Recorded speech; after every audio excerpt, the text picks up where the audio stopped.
ñëpp.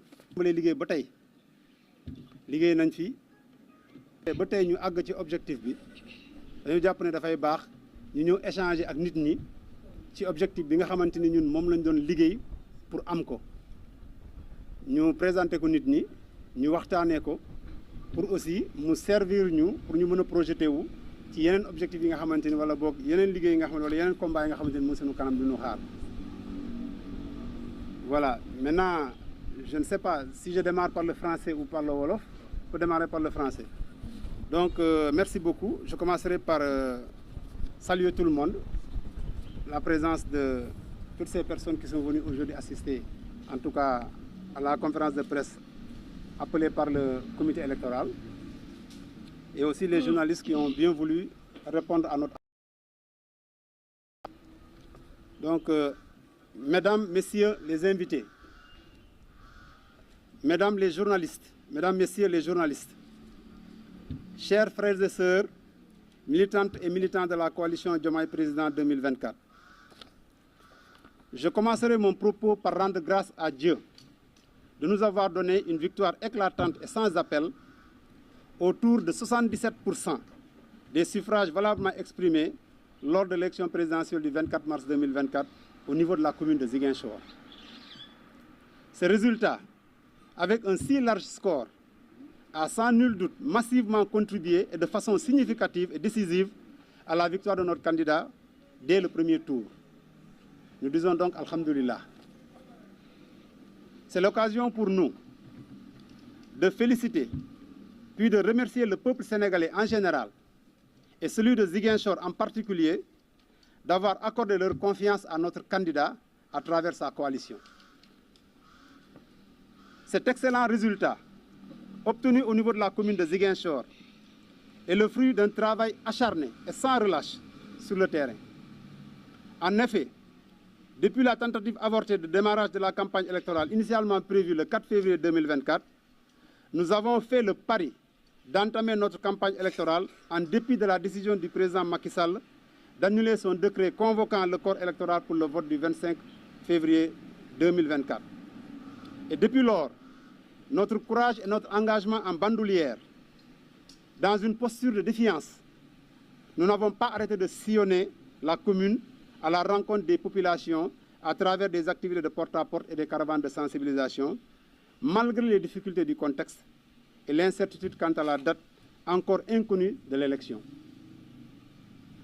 Nous avons aussi mis en contribution nos comités électoraux qui ont abattu un travail de fourmi dans les quartiers, rencontrant les habitants des quartiers jusque dans leur intimité en tant que voisins et même après la rupture du jeûne.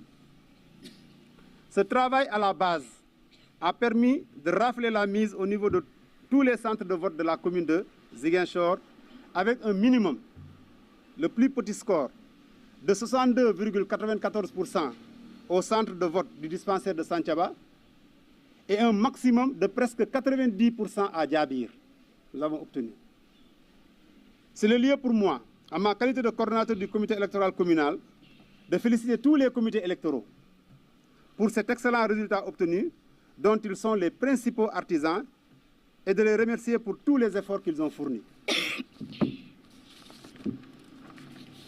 La coalition a aussi pu compter sur la jeunesse patriotique qui n'a ménagé aucun effort pour la réussite de cette campagne électorale. C'est le lieu pour moi de les féliciter pour le travail abattu. Personnellement, j'ai été impressionné par l'engagement militant et la détermination des femmes pour le triomphe du projet. En effet, malgré leurs nombreuses charges familiales, elles ont toujours été présentes sur le terrain du début à la fin du processus. C'est l'occasion pour moi de leur rendre un vibrant hommage. Applaudissez aux femmes, s'il vous plaît.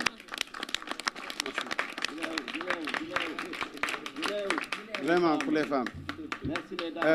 Je n'oublierai pas nos alliés au niveau de la coalition qui aussi ont participé pleinement à la réalisation de cette belle victoire. Enfin, je terminerai mon propos par remercier du fond du cœur le comité électoral communal, qui sont tous là derrière moi, composé d'hommes et de femmes de conviction et de courage, qui l'ont démontré à suffisance lors du processus qui n'a pas été de tout repos, mais aussi à travers cette belle victoire qui est la leur, qui n'est rien d'autre que le couronnement de plusieurs années de dur labeur au niveau de la commune de Ziguinchor. Chers frères et sœurs patriotes, soyons fiers de nous, car le système est tombé et grâce à nous. Nous avons fait tomber le système. Je crois que Lolo, vraiment, Diarna quoi. Ouais, nous avons fait tomber le système. Il est tombé grâce à nous. Il fallait le faire et nous l'avons fait. Il fallait le faire, nous l'avons fait. Mon dernier mot sera de rendre un vibrant hommage et mérité à notre mentor, notre guide politique et notre référence. Celui grâce à qui tout ceci est devenu possible aujourd'hui. Je veux nommer le président Ousmane Sonko.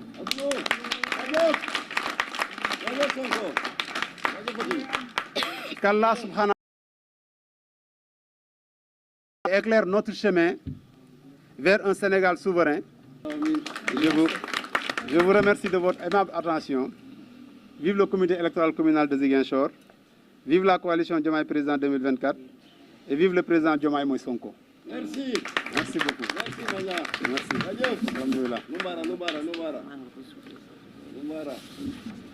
Alhamdulillah. Je reviens. Merci beaucoup donc gars yi. Je crois que mën nañ ko tënk rapidement ci wolof. Waaw. Voilà donc jërëjëf merci beaucoup. Dama wax ni sànq ci français. Dañuy tàmbali sant yàlla bu baax. Ndax yàlla moo ñu jox ndam li nga xamante ni dafa sax kawe suñu njort ndax dañoo gagné fii avec 77%. Ça veut dire que boo jëloon 100 personnes foo doxoon si biir Ziguinchor nga jël 100 personnes ñu taxaw 77 yëpp Ousmane Sonko lañu àndal ñun lañu àndal. te ñooñu sax incha allah dinañ dem waxtaan ak ñoom pour indi leen ci ñun ñu am 100% Ziguinchor. ñu score bi toll fii bokk na li tax président Diomaye gagné premier tour loolu di ko sant yàlla bu baax di wax alhamdulilah.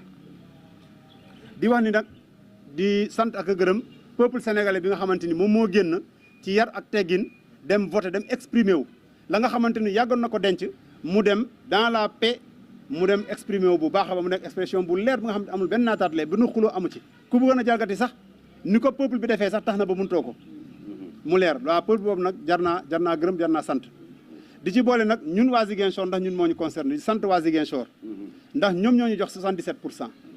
loolu tax na ba ñu leen sant leen gërëm bu baax di wax ni liggéey bii aussi ak résultat bii mu joxe liggéey la bi nga xamante ni wax dëgg yàlla liggéey bu ñu tàmbale bu yàgg la te liggéeyu mbooloo liggéeyu ñëpp la ñun ñu ngi fàttaliku di ñu préparer suñu campagne yëpp ba monter suñu comité électoral ni suba 4 février ñu commencé seen élection la Macky Sall wax ne élection pousse na ko campagne dootu fi am mais ñun dañoo décidé woon wax ne ñun dañuy campagne ñu daal di campagne te bi ñuy campagne xamuñu woon kañ la élection di am xamuñu woon sax boo xam élection dina am mais dañoo wax ne ñun dañuy campagne ba keroog élection du ñu fekk si yàlla suturaal ñu campagne boobu xamuñu woon fu ñu jëm de wante terewul moo tax may sant di gërëm bu baax jigéen ñi ndax jamono yooyu boo gestuwaan li ngay ëpp li ngay gis mooy jigéen ñoo nekk ci ginnaaw.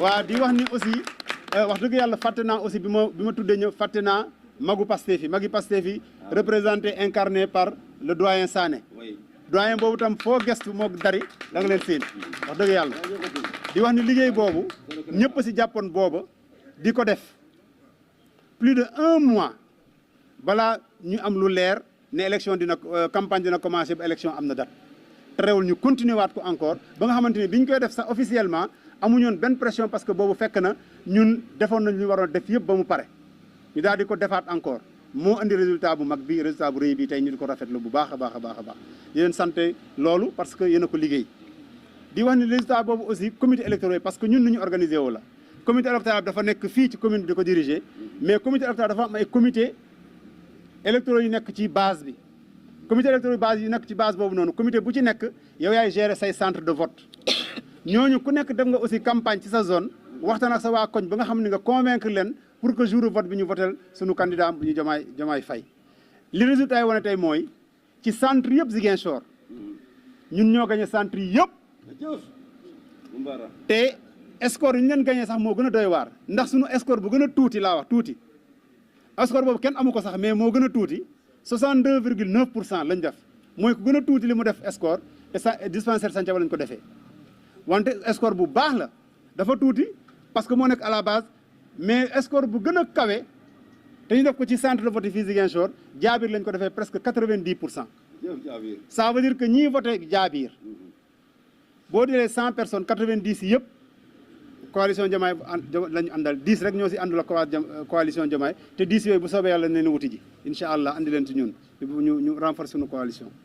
donc liggéey boobu comité yee ko def pare gérer seen i centre liggéey bu rafet bu mucc ay boobu nag di wax ne c'est l'occasion pour moi aujourd'hui président comité yooyu yëpp ak membres yëpp ak ñi nekk comité yëpp ci quartier yi di leen sant di leen gërëm di leen wax ni victoire bi seen victoire la yéen a ko liggéey seen victoire yéen a ko campagne seen koñ seen victoire yéen a ko sécuriser ci centre de vote yi parce que yéen a yoroon centre de vote yi seen victoire la yéen a génnee résultats yi téye ko ba andil ñu ko fii ci siège bi donc seen victoire la di leen sant di leen gërëm comité électoraux yëpp à travers leur président qui ont fait un excellent boulot. voilà di wax ni aussi coalition bi aussi am na fi aussi benn jeunesse patriotique bu dynamique jeunesse bu nangu yëngu jeunesse bu taxaw ci campagne bi ak élection bi daal di def campagne bu mucc ayib def lépp dooleem ak kattanam ci biir campagne bi di ñoom aussi di leen nuyu di leen sant di leen gërëm ci mobilisation bi ak liggéey bi nga xam ne liggéey nañ ko ci biir campagne bi. di wax ni man sama bopp nag en tant que président di wax ni ñu ma gën a impressionné ci liggéey bi vraiment mooy jigéen ñi wax naa ko sànq ci France dama koy dolliwaat ci olof. wax dëgg yàlla ay soxna ngeen ci kër ay yaay ngeen ay lépp ngeen malgré charge familiale yooyu yëpp terewul jigéen ñaa ngi ci terrain bi ndax projet bi jëmmal projet bi. wax dëgg yàlla comme ni ma ko waxee sànq rek bokk na ci fu mbooloo génn foo gestu boo compté jigéen ñoo si ëpp. wax dëgg yàlla loolu seen mérite la ma da leen ko rendre hommage bu rëy a rëy di leen wax ni victoire bi nag vraiment sunu victoire la ñun ñëpp wante yéen kenn rawu leen ci. alhamdulilah di wax ne aussi falaay mujjee di wax ne comité bi yëpp maa ngi koy sant di ko gërëm ñu gis ak ñu gisul ñu si jàpp ak ñu si jàppul ñu dañoo jàpp ne liggéeyu mbooloo la di sant ñëpp di gërëm ñëpp ndax résultat bi rafet na.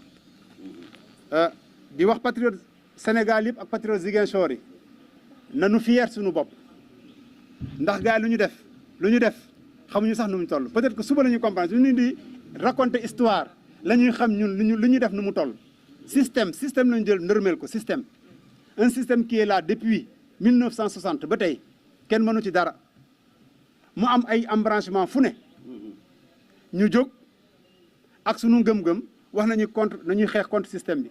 mu toll woon ay moment mu metti trop ba ñu bëri xaddi sax wala ñu bëri gëm ne kii mënta nekk système bi kenn mënu ko dara wante tey système bi daanu na grâce à vos efforts vraiment tàccu leen seen bopp. waaw donc moo tax ma ne soyons fiers de nous parce que nous avons réussi à faire tomber le système.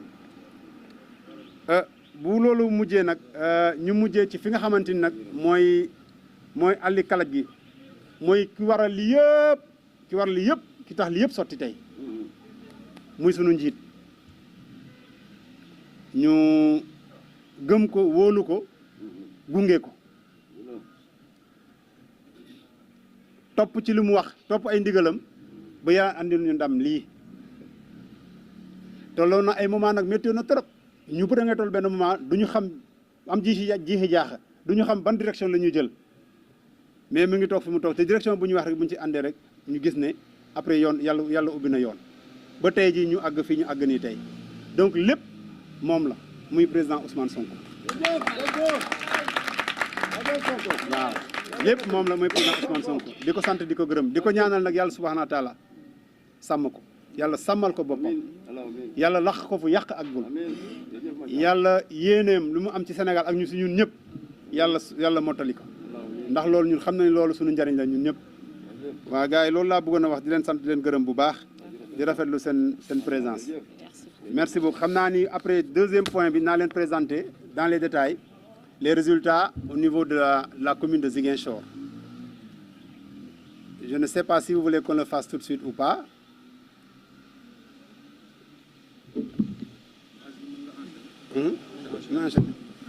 Voilà, donc par rapport aux résultats à Ziguinchor, comme nous l'avons dit, à Ziguinchor, véritablement,